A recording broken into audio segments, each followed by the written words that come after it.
Hey folks, Kevin here. Well, it's August 27th, 2021, and today I'm just going to ramble for a couple of minutes potentially. And this is, the topic today is my thoughts on investing. And I've made quite a few videos on investing. The reason that I'm making this video is every once in a while I get emails or text messages saying, hey Kevin, what do you think about this company? And my approach is quite a bit different than I think what most people, the people that I know doing their investing. Certainly, I consider myself a multidisciplinary investor. So in other words, I invest, self-care. So my ethics are self-care, earth care, people care, and future care. And so anything that I invest in has to pass through my ethics standards. For example, Thea and I both worked for Miller Brewing Company Container Division for years, and it was a great company to work for. There were very good health benefits, very good salaries. My wife was a salary worker. I was an hourly union worker. And Miller is a division of Philip Morris. So, Thea had profit sharing going through Philip Morris, and I had hourly and all. And we had the opportunity to keep her profit sharing invested in Philip Morris. And I had many opportunities to invest in Philip Morris. Actually, my father-in-law was very invested in Philip Morris. And when I first learned about investing years and years ago, if I had invested, let's say $10,000 in Philip Morris when I first learned about it, I would be a multimillionaire at this point. Philip Morris has done extremely well. However, because of our ethics, I chose to completely divest anything, even Thea's profit sharing, and get it out of Philip Morris. In my profession as a veterinary internist, I had many opportunities to invest in various pharmaceutical and other industries related to medicine and veterinary medicine. And I'll say that, for example, recently with the pandemic, two large corporations, Johnson & Johnson and Pfizer, both were developed vaccinations for the pandemic. And another company, Moderna, was also developing, and they're using the new technology of messenger RNA, which Pfizer's doing as well. And I chose not to invest in Pfizer, even though I had my whole career, I had many positive experiences with Pfizer. But ethically, some of the things that Pfizer has done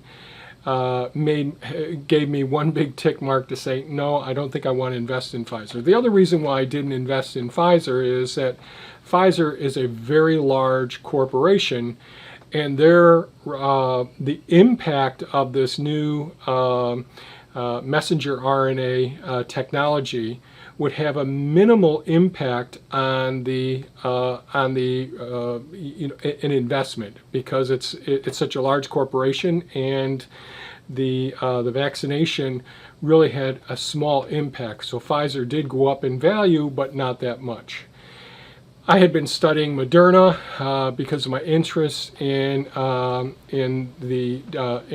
genomics for several years now, and I did invest in Moderna, and I think it was in the $20 range when I invested in it. And then just before, directly after they made the announcement that they had really good results with their pilots and the studies showing that Moderna had a good vaccination and for the pandemic. And I was vaccinated, Thea and I both were vaccinated twice with the Moderna vaccine, and it's absolutely wonderful. However, I sold my shares of Moderna I knew that it had a great potential for increasing in value, but I sold it at about $67. And the reason that I sold it was because what in my investment philosophy, not to do with my ethics, but with my investment philosophy, the the founders, the CEO, the chief financial officer, those people are so important for me to understand what they're doing and why they're doing it. And shortly after they made the announcement that that there was clinical that the research showed evidence that the Moderna vaccine was going to be effective, the CFO and CEO sold millions of dollars worth of shares. And one of my rules is, in order for me to keep confident in a corporation, I've gone over all the criteria, many of the criteria in the past and previous videos, all of the criteria that I require for me to invest in a company. And so one of the things was, although they still had skin in the game, they really took the opportunity, and they did it directly after making this announcement. So although the share price is much higher now, over $400 at this point, which really would have been a tremendous profit, it failed to meet my criteria. It met my ethical standards, and I think Moderna still has a great deal of potential for the future as well. But because of that, I sold it at about $67 a share. So I did make a profit, but it wasn't a company that I wanted to stay with. And so many of you know that I said a couple years ago that I'm all in with Tesla. So I'm heavily invested in Tesla. I have two other small corporations that I'm invested in. One of them I've talked about before with ARK Investments, with their ARK-G. And everything that I'm saying now is not financial investment advice. I'm just giving you a little bit of history about where I have been invested, and some of the reasons. All my decisions go back to my ethics, and that's something my dad tried to instill in me as a youngster, and I lost my dad when I was 16 years old. But one of the things that I still remember is him not saying as far as our ethics, but you need to believe in yourself, and you need to believe in whatever the mission is that you're going to try and accomplish, and don't let anybody dissuade you. So, and that's when I was doubting myself as a kid. And so recently, and I'm sorry this is rambling around here, and sorry I look like an absolute mess today because I've been out there moving rocks for the base of a access road. So I got an email recently, and the email's from someone pretty close to me, and it said, what do you think? And he gave me an image and the company's name and all. And if you read in the details, it said something like, within the next 4 years, there's 199,000% return on investment. And of course, immediately that goes in the BS category. Even without doing any further research, it goes into the impossible. And so what I would do whenever I would run across something like that, I would delist myself. I would unsubscribe from any channel or any news source or whatever it is, because their ethics are terrible if they're allowing this information to get to you. So, and I've talked about, I think I have a diversified, although I'm mostly invested in Tesla, I consider myself to be a capitalist, a true capitalist, and have a very diversified portfolio. And people say, what, are you crazy? You're almost totally invested in Tesla. And the reason that I say that is because the forms of capital that I invest in, and I've made videos about this, is certainly, I always believe in investing in your intellectual capability, your education, your experiential, your skills. your material things, like you've seen recently me investing in different pieces of equipment around here, and buildings and all, and living capital, the food forest, the gardens and all, our social capital. And those are, I've told before, when I was in veterinary school, one of the things I did was, instead of going home and studying like a lot of my classmates were doing, and just trying to ace the next exam, I would spend my evenings in the clinics. And even though first year veterinary students really weren't invited into the clinics, and I would pick out my mentors. In other words, I wanted to choose the people who demonstrated characteristics that I believed would be essential for my own growth and development. And then there's cultural capital, social capital, cultural capital, and then the forms of capital that have to do with our own mental health, our sleep, our diet. All of these things are, and I'm failing to mention them all.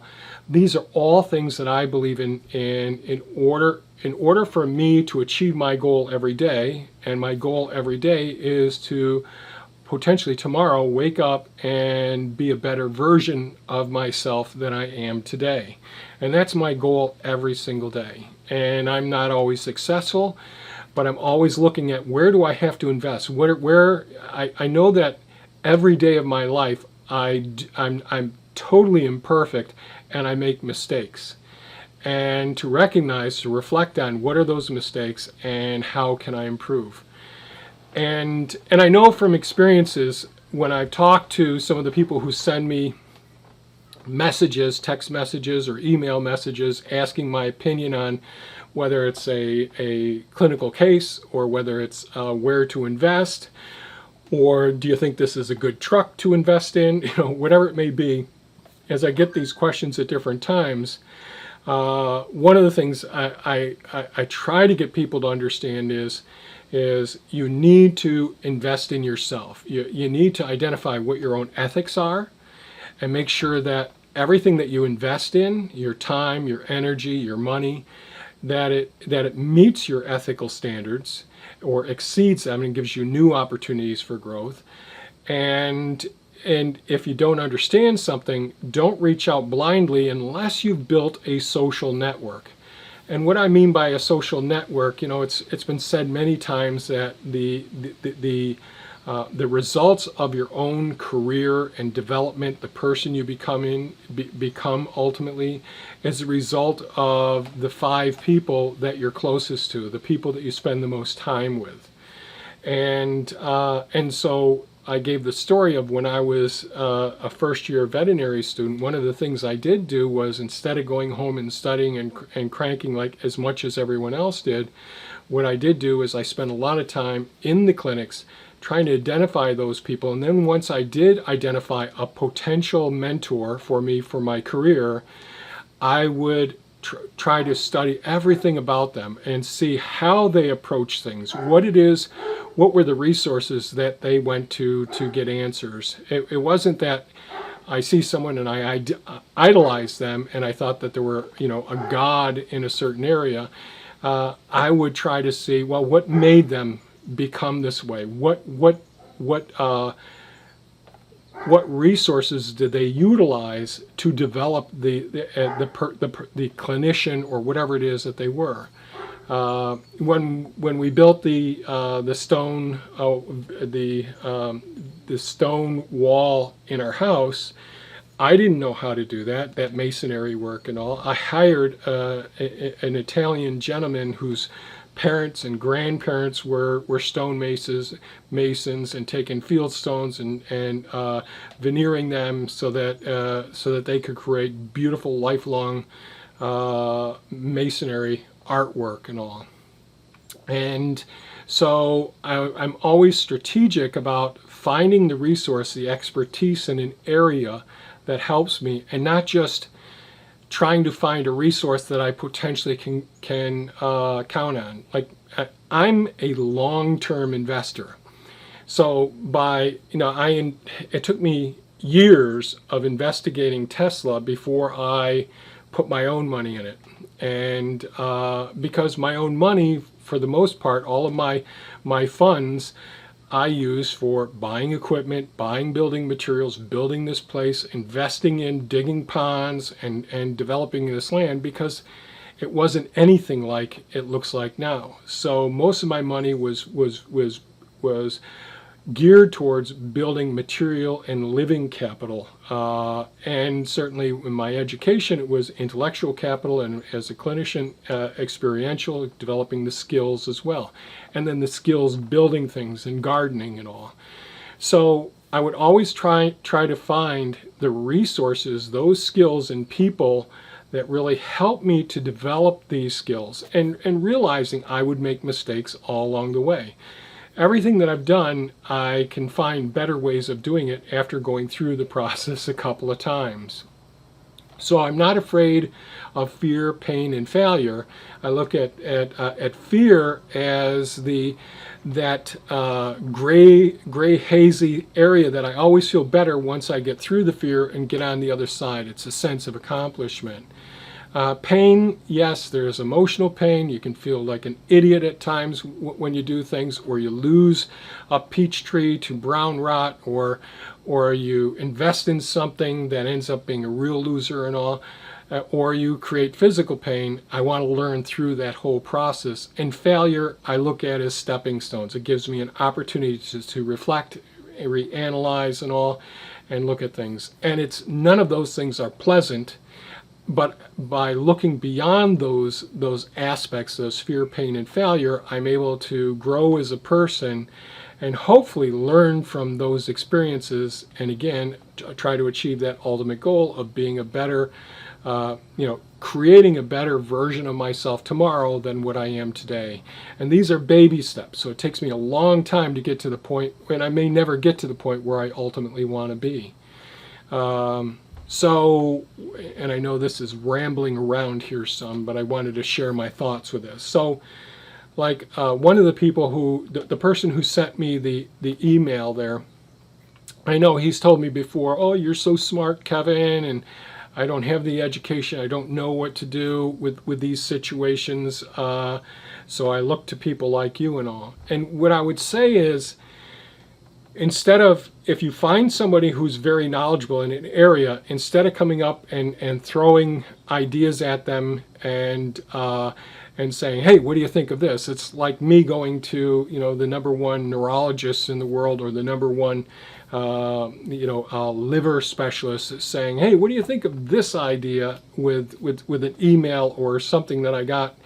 What I would do is watch them and study them, and basically do like an internship or a residency or a work study, or spend time with them, or pay them to learn from them. Hopefully in the future we'll have workshops here, we'll have internships here, so that people can learn different skills, whatever they may be, as far as what it is that they hope to accomplish. It might be learning about being a bee steward versus being a beekeeper. It may be about construction. It may be about, market gardening. So let's use market gardening as an example. So market gardening, really, you're looking for creating a potential revenue by selling to a community-sponsored agricultural setup that you have, or providing food to restaurants in the area, or taking food to I'm talking about vegetables, produce, whatever it may be that you're growing, to a farmer's market, those sorts of things. And going directly to consumers, in a sense, is what I'm saying. And there are many places, like Jean-Martin Fortier has great classes and workshops and all. So if I wanted to do that, that's what I would do, is sign up and do an internship with them. You're basically going to be spending a season or 2 seasons to gradually not only build the intellectual capital through lectures and all, but also build the skills, because you're actually doing the job.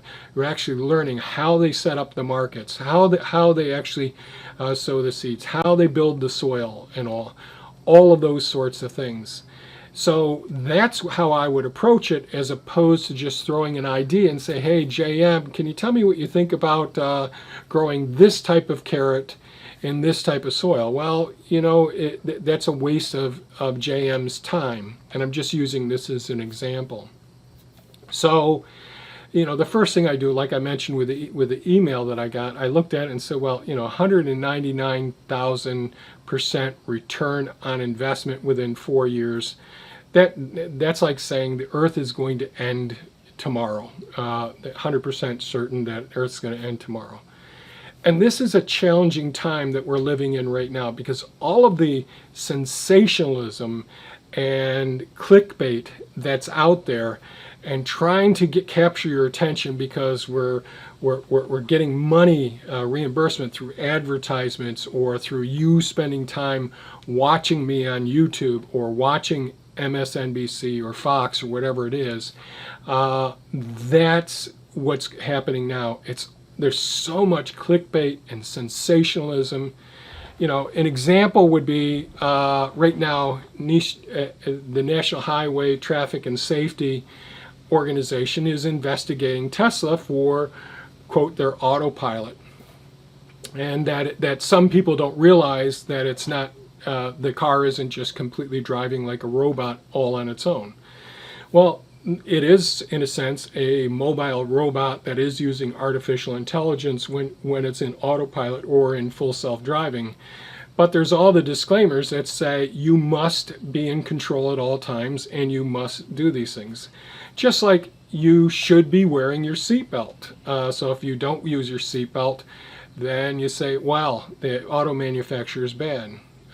Sandy Monroe, and so it's Monroe Live if you want to watch it, he did a little bit of a rant the day before yesterday. And I think it was a pretty good rant. He goes a little bit beyond where I would go. But he also talks about a couple of senators who want Tesla investigated as well. And Sandy's rant went about, I think, was a level of frustration where he's an expert, he's an engineer who has a whole company that tears down, whether it's space shuttles or bicycles, microwaves, electric vehicles, whether they're electric motorcycles or three-wheel cars or four-wheel cars and trucks, or he breaks down toasters and he takes them apart, and he does a whole team of engineers and technicians that look at the technology behind each one of these manufactured items. They're taking apart and writing reports saying, well, these are the areas that they could improve on, these are where they've got an edge to the competition, and so on and so forth. And what Sandy Monroe did do, and he's the company Monroe Live is a YouTube channel, is that their main mission is to help disseminate and to create environments where different manufacturers can create better versions of their product, on a next go round, where they look at, geez, what's the design, what engineering faults are there, what materials are they using, is there something that they could be doing much better and saving, a couple $100 on each vehicle, and when you're producing hundreds of thousands of vehicles, that's a lot of money. So Sandy went on to say, how upset he was with senators and the National Highway Traffic and Safety Organization. As soon as Tesla promoted their AI Day, Artificial Intelligence Day, on a YouTube channel, which I was super interested in. And the whole premise of the AI Day was to get the young engineers who are graduating, technicians as well, interested in developing further. And so Tesla Bot will be coming out in the future. Maybe next year there'll be a prototype, and then it'll take years to create the artificial intelligent robots as well. So, and Tesla's been making the robots. In a sense, the factories that they're creating are technologically way advanced more than any of our legacy automakers. The robotic assembly lines are farther advanced from any of the legacy automakers. I'm talking about GM, Ford, Dodge, and Volkswagen, all of them. The battery technology is far superior. Their computer systems in there, the over-the-air software updates, I said battery technology, their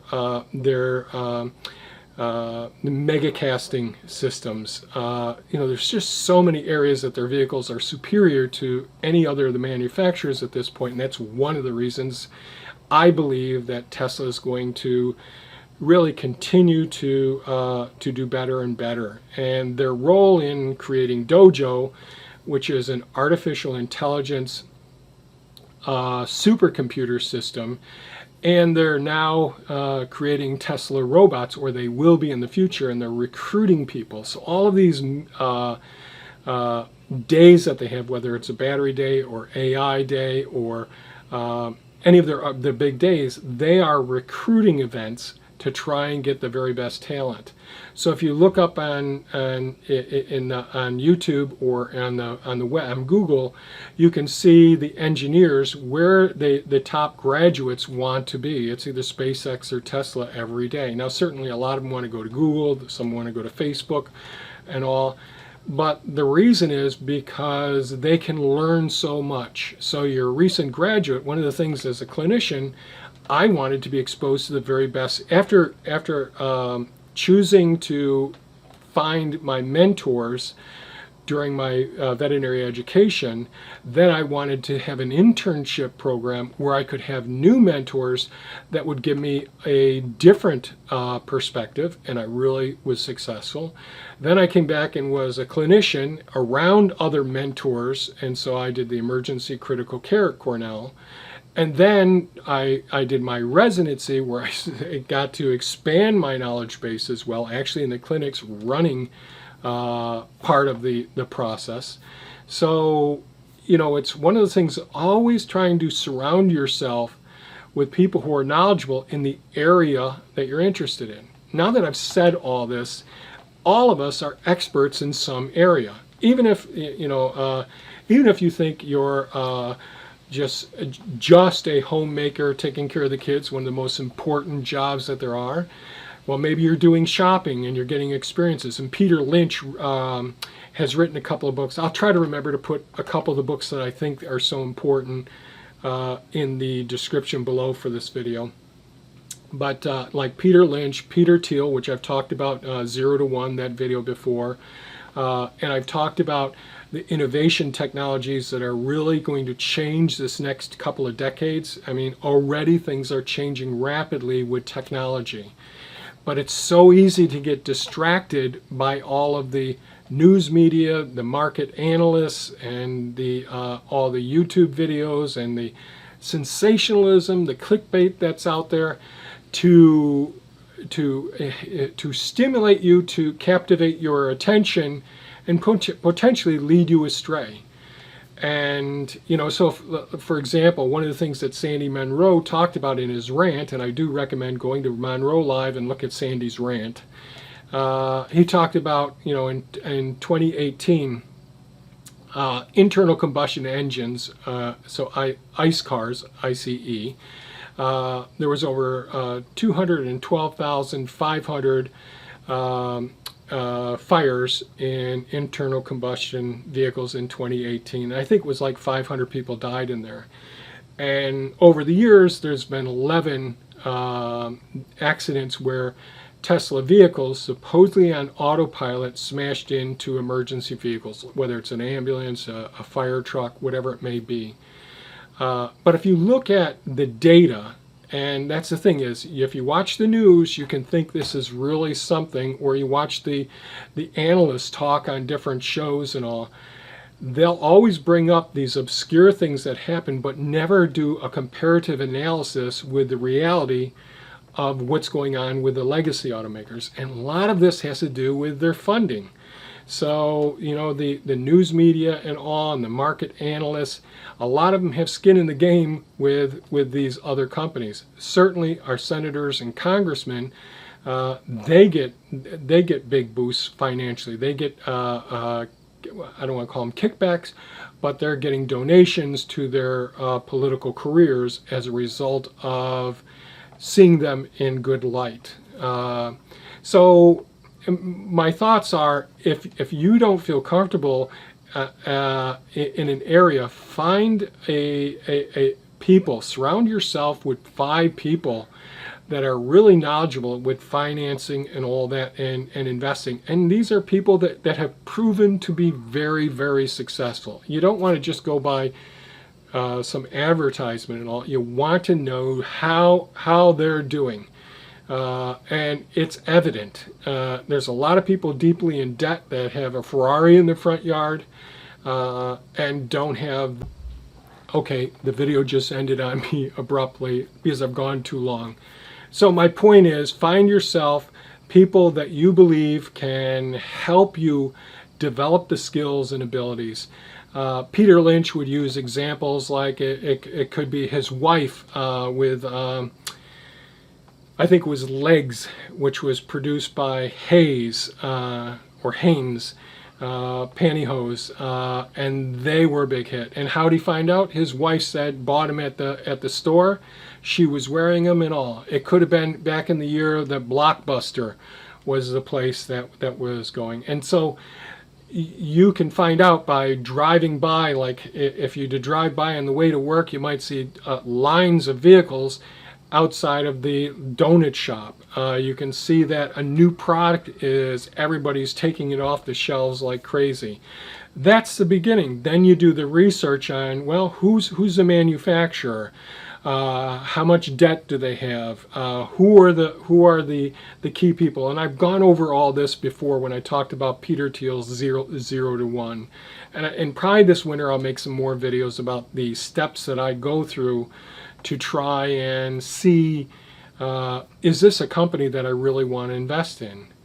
I don't want to tell anyone. I have told family members I think Tesla's a really good investment, but an investment in my definition is a long-term investment. You need to be invested in them for 5 to 10 to 20 years because the stock can go any place during those. So if you've got to get your kids through college, or if you're retiring and you're going to need that money in 6 months or a year or 2 years, do not do investing like I'm talking about. I'm looking for these high growth ones. I want at least a 10 times return on my investment. At least.